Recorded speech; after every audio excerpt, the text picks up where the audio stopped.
மகான் துளசிதாசர் 51ஆம் பகுதி. ராம பட்டாபிஷேகத்தை மற்ற கவிகளைப் போல் முதலில் விவரிக்க துவங்குகிற தாசர் பிறகு தமது தனித்துவமான கற்பனைகளால் அக்காட்சிக்கு மேலும் மெருகூட்டுகிறார்.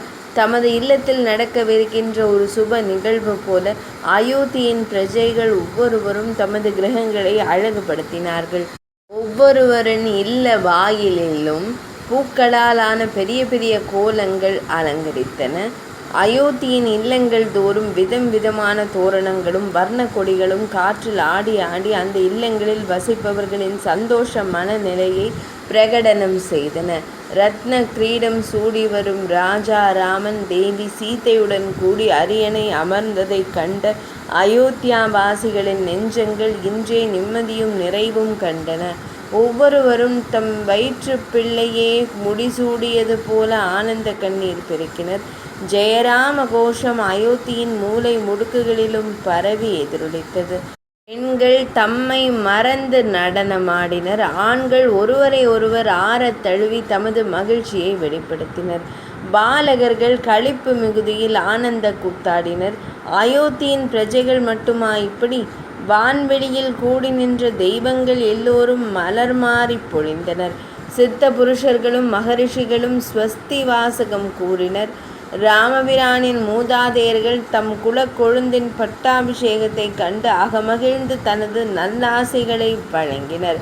தசரத மாமன்னர் தூவிய மங்கள அக்ஷதை ராமபிரானின் உச்சி முதல் பாதம் வரை தீண்டி அவருக்கு கண்ணெச்சில் திருஷ்டிப்பட்டு விடாமல் பாதுகாப்பு செய்தது. அன்னையரின் மனங்கள் குளிர்ந்தன. சகோதரர்களின் உள்ளங்கள் உவகையால் துள்ளின.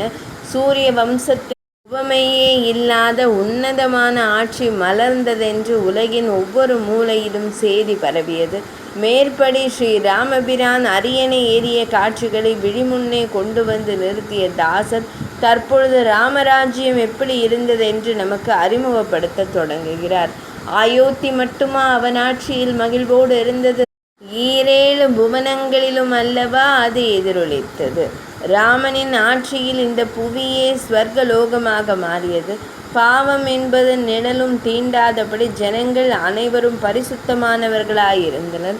அதன் விளைவாய் அனைவரும் தமது வாழ்வில் சுகத்தை மட்டுமே அனுபவிக்க தொடங்கினர். ஒவ்வொரு இல்ல பிள்ளைகளும் ராமனைப் போல மாறியதால் பெற்ற வயிறுகள் குளிர்ந்தன. ஒவ்வொரு பெண்ணின் கணவனும் ராமனைப் போல் மாறியதால் பெண்கள் தமது கணவரை தெய்வமாக மதிக்க துவங்கினர். ஒவ்வொரு சகோதரனும் ராமனைப் போல் இருந்ததால் இல்லங்களில் சகோதர பாசம் மேலோங்கியது. ஒவ்வொரு பகுதியிலும் அரசாண்டவர்கள் ராமனைப் போன்ற குண நலன்களோடு இருந்ததால் பிரஜைகள் தமது அரசனை தம் உயிரினும் மேலாக நேசித்தனர். மனித குலம் மட்டும் இப்படி சுபிட்சம் கண்டதாக எண்ண வேண்டாம். ராமபிரானின் ஆட்சியில் மாதம் மும்மாறி பெய்ததால் இயற்கை செல்வங்கள் அபரிமிதமாக செழித்திருந்தன. வறட்சி பஞ்சம் போன்றவை மறந்தொழிந்த சொற்களாக மாறியிருந்தன.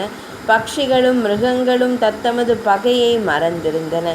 சிங்கங்களும் பசுக்களும் அச்சமின்றி ஒரே துறையில் நீரருந்தின. ஸ்திரீகள் பெண்கள் நள்ளிரவிலும் எந்தவிதமான அச்சமும் இன்றி வீதிகளில் சென்றனர். மொத்தத்தில் பகவான் ஸ்ரீ ராமபிரான் பல ராமன்களாய் அயோத்தியில் மட்டுமல்லாது இந்த அவனி முழுவதுமே வியாபித்திருந்தார். மேற்படியான தாசரது எழுத்துக்களை படிக்கும் பொழுது அந்த தினங்களில் நாம் இல்லாது போனோமே என்கிற வருத்தம் நம் மனதில் நம்மை அறியாமல் எழுகிறதல்லவா? 51ஆம் பகுதி இனிதே நிறைவடைந்தது.